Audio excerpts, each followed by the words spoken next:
7월 24일 주일입니다. 오늘 묵상할 본문은 히브리서 12장 14절부터 29절입니다. 오늘 줄거리는 앞에서 믿음의 선조들이 어떻게 믿음 생활을 했는지 쭉 소개를 하고, 이렇게 믿음 생활을 하면서 믿음을 지키려고 하면 어려움이 있고, 믿음이 비뚤어졌을 때 바로 잡고자 할 때는 징계, 즉 어려움이 있다, 채찍이 있다. 그거는 하나님의 사랑이다. 그러나 그것을 믿음 버리지 말고 잘 지키면 의와 평강을 누리게 된다. 이렇게 말씀하신 주님이 성도가 믿음의 경주로 다다를 종착역, 거기는 하늘 도성에 있는 시온 산인 것을 말씀해 주시면서, 거룩하게 삶을 단장하고 흔들리지 않는 믿음을 소유한 사람들만 바로 그곳에 들어갈 수가 있다고 말씀하고 있습니다. 그 시온산은 흔들리지 않는 곳이라고 했습니다.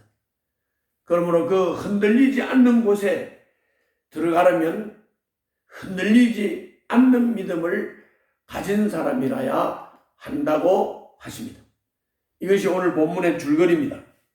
자, 그러면은 세부적으로 살펴보겠습니다. 먼저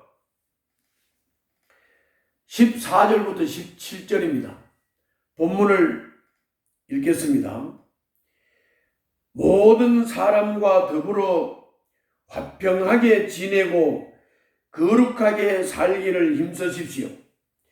거룩해지지 않고서는 아무도 주님을 뵙지 못할 것입니다. 하나님의 은혜에서 떨어져 나가는 사람이 아무도 없도록 주의하십시오. 또 쓴뿌리가 돋아나서 괴롭게 하고 그것으로 많은 사람이 더러워지는 일이 없도록 주의하십시오. 또 음행하는 자나 음식 한 그릇에 장작권을 팔아넘긴 에서와 같은 속된 사람이 생기지 않도록 주의하십시오. 여러분이 알다시피 에서는 그 뒤에 축복을 상속받기를 원하였으나 거절당하였습니다. 그는 눈물을 흘리면서 구하였건만 회개할 기회를 얻지 못하였습니다. 14절부터 17절 읽었습니다. 이 내용을 요약을 하면 화평하고 거룩하게 살라고 말씀합니다. 자신을 거룩한 삶으로 단장하지 않는 사람은 믿음의 경주에서 낙오될 수 있다고 말씀합니다. 특히 배교, 즉 쓴뿌리를 조심해야 합니다.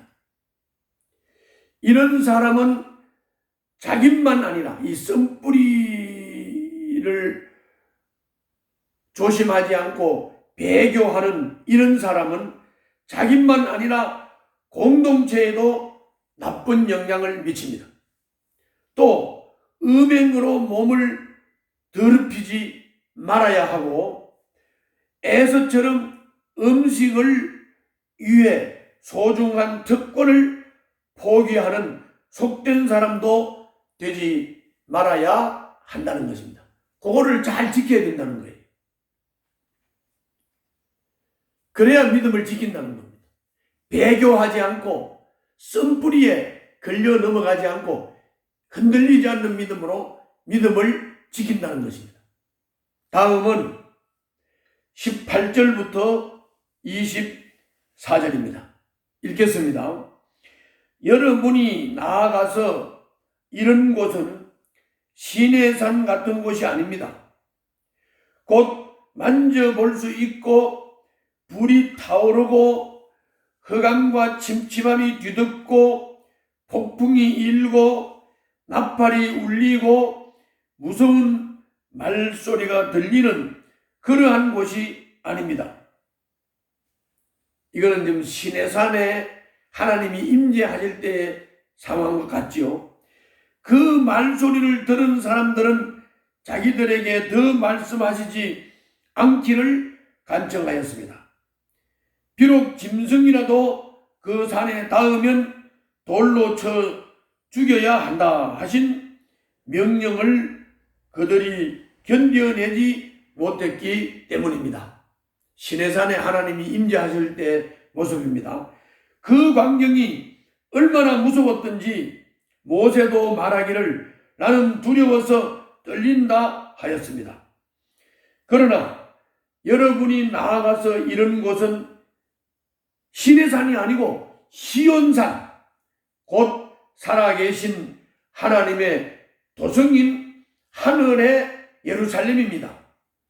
여러분은 축하 행사에 모인 수많은 천사들과 하늘에 등록된 장자들의 집회와 만민의 심판자이신 하나님과 완전하게 된 의인의 영들과 새 언약의 중재자이신 예수님과 그가 뿌리신 피 앞에 나왔습니다. 그 피는 아벨의 피보다 더 훌륭하게 말해 줍니다.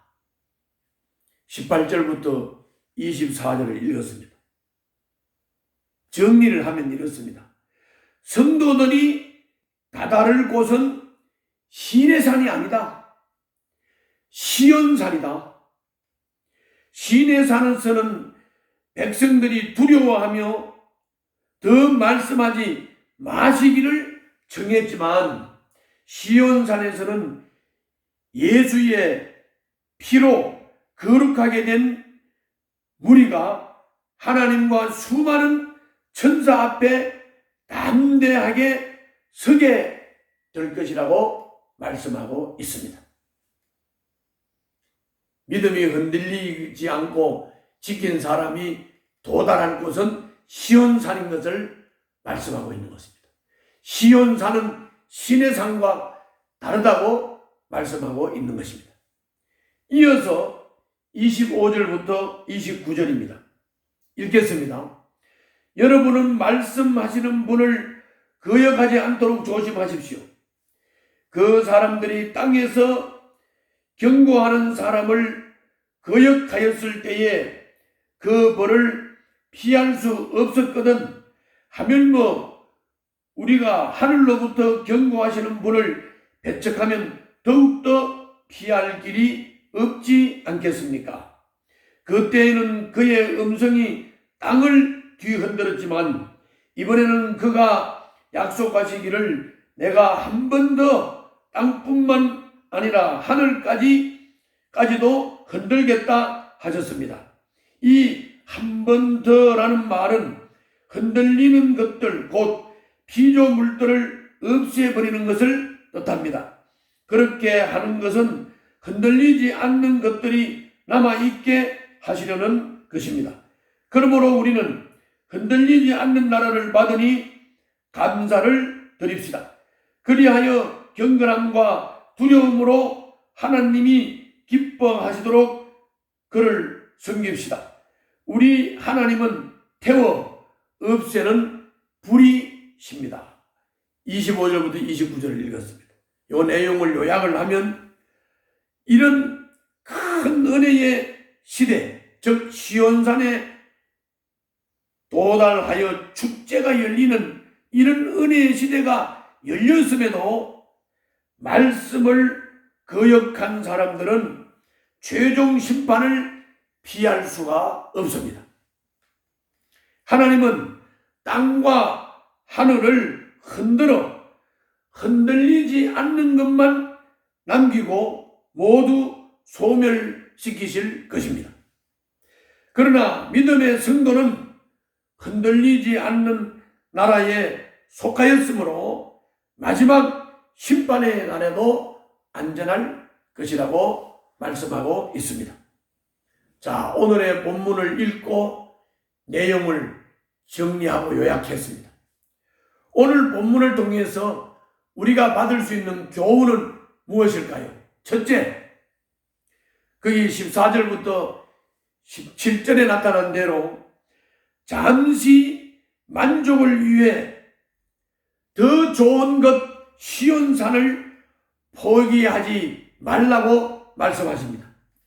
에서처럼 음식을 위해, 팥죽을 위해 장자의 특권을 버리는 속된 사람이 되지 말고 일시적 욕구를 채우려고 거룩한 몸을 더럽히지 말아야 합니다. 지금 나는 어떤 유혹을 받고 있습니까? 그 유혹을 이기려면 무엇을 버리고 무엇을 견뎌야 합니까? 잘 생각해 보시고 잠시 순간적인 만족을 위해서, 행복을 위해서 장자의 특권을 버린다든지 믿음을 버리면 안 된다는 것입니다. 그렇게 하라고 어떤 유혹이 온다면 그 유혹을 과감하게 뿌리치시기를 바랍니다.